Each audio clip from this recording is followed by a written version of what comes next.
pushback. If the Knicks win, we get a summer of Stephen A. Smith. So we Brat summer is followed up by Stephen A. Smith fucking raw for like 3 months. He's like, on some boats in Miami, and he's just like slanging his wood around and talking his shit. I think a summer of Stephen A. Smith would be. I think that would make the Knicks villainous more than the Celtics repeating, honestly. Just a summer of that guy talking with the utmost confidence. No, but doesn't he kind of deserve that, though? The only happiness that Stephen A. Smith gets is when the Cowboys lose. It's not even, you know what I mean? Like, any of the teams that he roots for, nothing happens. So I think he gets a little something. He gets paid millions to be a hack. I don't need him to be happier. Oh, he's not a hack. Don't do that. We won't do that. What's the problem? You think he's carrying the water? Let's not go into what I think is Stephen A. Smith. It'll be a long tangent. We got time. It's a podcast. I think he is, to me, if there's any individual person symbolic of everything wrong with sports media, it's Stephen A. Smith. Oh, bro, he's the anti-Skip Bayless. I thought that was Skip Bayless, bro. Skip, I mean, they're two sides of the same shitty-ass coin. That's crazy. You can't just say that and not expand on it. I don't know. I don't think the guy's good at... I think he's good at being entertaining. I don't think he's good at actually analyzing and discussing the game at all in a way that is just not what I think is what the forefront leading man in sports media should be. You think that he should be able to cover all of the sports and be able to talk about them like he was a coach? No. I don't personally, this is getting into a whole other hot take. I don't really think there should be dudes whose job is to talk about every sports, because you're inherently going to leave a lot at the table for them individually. That's the first thing you've said in this conversation where I'm like, okay, that's fair. Dude, there's not a fuck. I don't understand how you could even conceive of doing that job with the level of tactfulness and attention that you need to cover each league individual. No. They don't do it by themselves. The guys who are on these major networks have dozens of people working in their research department, and their producers are feeding them these notes. So it's like, right, which sure, is why you may I be don't missing like out on that. I get that. Go ahead. So with Stephen A. Smith, I get what you're saying, Nick. I've seen him cover MMA live before, or UFC events live, and he's awful. And that's where I'm like kind of with Jacob on this, where it's like, if you don't understand the sport, like he had the other like announcers and whatnot like saying like what are you talking about? So that's where I kind of agree with Jacob. Where like, if you don't know the sport, why are you covering it? But yeah, sorry. And in that instance, I wonder if it's like ESPN gets the rights to broadcast a fight, and who are we going to send out? A correspondent. We spent all this money on this event. Are we going to send out the C-team correspondent who, even though they cover this for their entire, or are we going to send out the marquee guy to indicate to the viewer that this is the primetime event if Stephen A. Smith is in the building? You know what I mean? So I'm sure, I mean, hey, if I listened to him talk about MMA, I would probably be like, oh, maybe I feel like I learned something. But somebody who actually knows about the sport, to your point, is going to be like, what the fuck are you talking about? But when you see... Like the day that I see Stephen A. Smith dipping his toe into like hockey, I'm gonna be like, so what is this? What are we doing here? The World Cup comes around, and Stephen A. Smith is like, yeah, how about that Christian Pulisic? I'm gonna be like, shut up. How about that? Try that one out for size. Shut up. But for the most part, I watch a lot of ESPN programming. Like Monday through Friday, I turn on Get Up, and then that transitions into. Get Up is a great show. It's so good. And that transitions into First Take. And what I see Stephen A. Smith as in 2025 is more like you know what, Jacob? It comes full circle, and we're saying the same thing. We just mean two different things by it. I do view him as like the quintessential embodiment of like what it means to cover sports in this age. And I think for me, that's for the better. It sounds like for you, that's for the worse. Yeah. What I would say, and it's not about me personally, I have met and talked to so many people who are so passionate about covering the NBA. And not saying every one of them deserves a seat at the table, but plenty of them do. And instead, we do a fucking clown show. We have a guy who does not know what he's talking about, but hey, he can make a meme here or there. And then all those people who would actually be qualified and know what the fuck they're talking about just get to sit by and watch that clown show. And to me, it's a fucking disgrace. It's disgraceful that there are so many people who want that job and he takes up that space. And it's not even just his job. Across the board, there are so many hacks in sports media when I know there are so many people who have the passion that it upsets me. You want to power rank your hacks? We got that's a whole other episode, but I'd be happy. You probably, I would imagine that both you and Alex are not Nick Wright guys. No. So I was actually going to, this is kind of, again, where I diverge from Jacob. You know, a lot of working in, you know, sports media is connections and who you know and stuff. And like, yeah, you can work as hard as you want, but ultimately someone who knows more people is going to end up getting that job at ESPN, or they have, you know, they were a former player, so they get to be the analyst on the panel or whatever. Don't even get me started on that shit. My whole point is that, you know, there's a lot of people with passion for something, and you know, a lot of people are very, very passionate about covering the NBA. But your passion for something, and this gets like, we're getting a little more philosophical, I guess, than I wanted to, but just because you're passionate about something doesn't mean you have what it takes to be great. Like, it doesn't mean Can you communicate it? Can you be entertaining on a panel on live television for like talking about Get Up? They're on for like 2-3 hours, however long it is, talking about a bunch of different sports, and there's not once that I'm watching Get Up. Like, some, you know, every now and then Greeny will say something that's a little like, come on, what are you talking about here?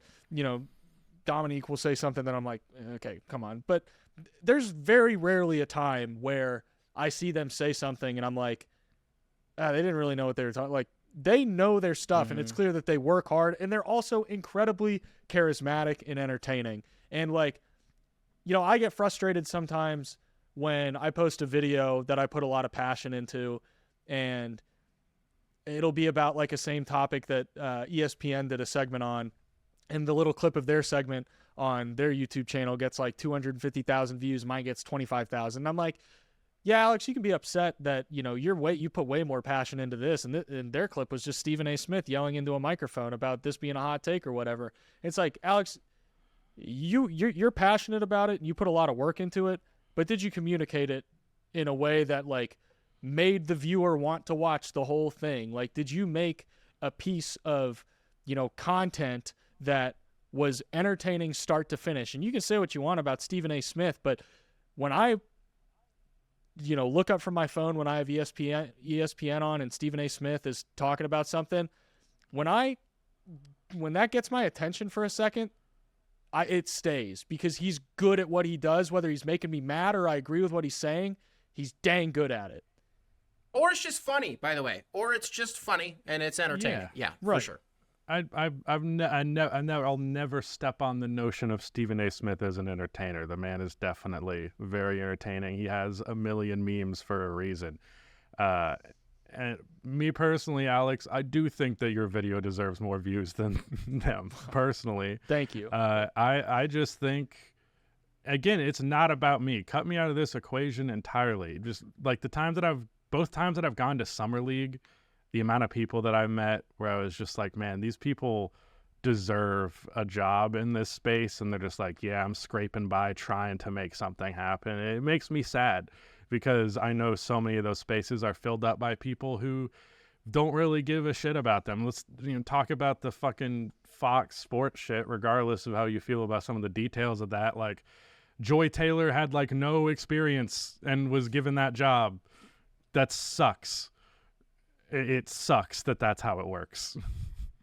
Yeah, Skip Bayless. Oh man, had some quotes come out of that lawsuit with some. Yeah. Jeez.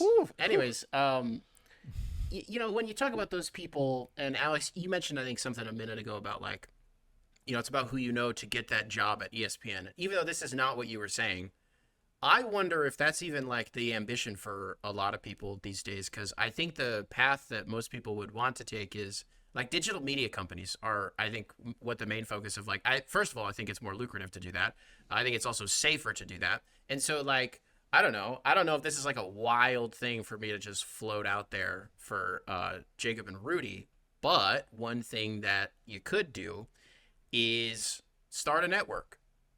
And so that way, all of these people that you think deserve a platform, you can, and at first we don't need to get into the fucking finances of it because it would be a disaster at first, but it's the principle of like existing under this umbrella and using what your experiences have been and being able to prop those people up in really the only way that you would be able to do it. But I do think that digital media companies are probably the future of, I don't even think it's a future thing. We are very much living in it right now.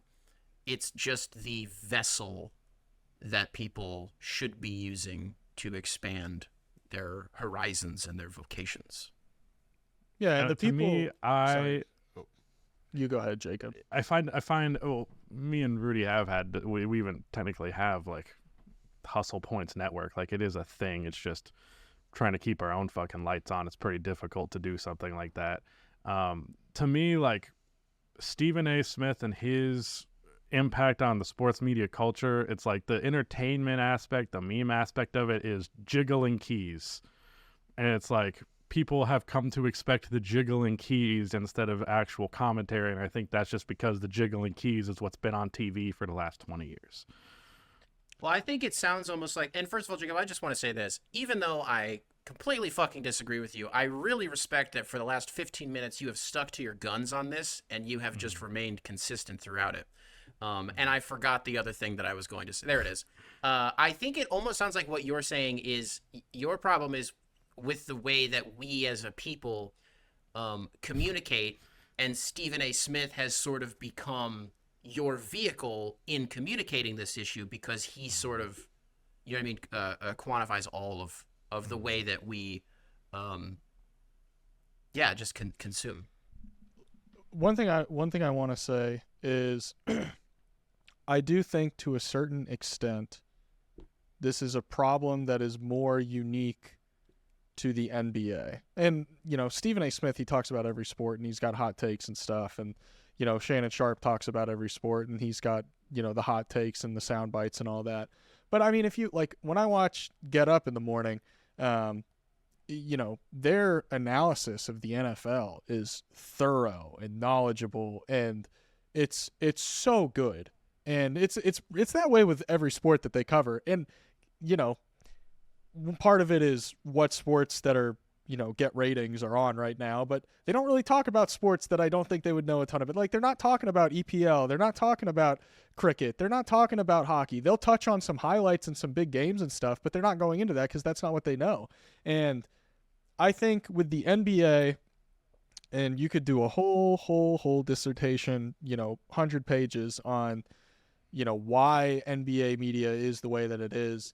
But I agree that we've kind of been programmed to seek out or not necessarily seek out, but the hot takes and stuff and the clickbait and the rage bait is rewarded. That's what we've given our eyeballs to. And you can say, yeah, it's Stephen A. Smith's fault, and part of it is, yes, the perpetuation of that culture is due in part to who are the talking heads on TV, but also, we've got to communicate things better ourselves in a way that like takes the eyeballs off of, traditional legacy media and puts it onto more and rewards more thorough analysis. It's like, yeah, how do you bridge the gap between what gets clicks, the rage bait and whatnot, and well-researched, thorough analysis? It's like, I think it's just really difficult right now to bridge that gap in basketball media because chances are, if you are well-researched, then you're not going to be rage baity. But if you're not rage baity, then you're probably not going to get a ton of clicks, and that doesn't get rewarded. So it's like, it's difficult to be both. And so it's not a matter of how do you bridge the gap. It's a matter of how does the collective hive mind of NBA basketball fans shift their mentality from being spoon-fed this rage bait and coming to expect that and rewarding their eyeballs and attention towards that? How do they shift that? What kind of role do we play in shifting that? And I don't know the answer. It may not even be possible. I'm not saying that it is. I'm just saying that's the challenge, and I think it's a big one, and why, whatever shift is happening is taking a long time.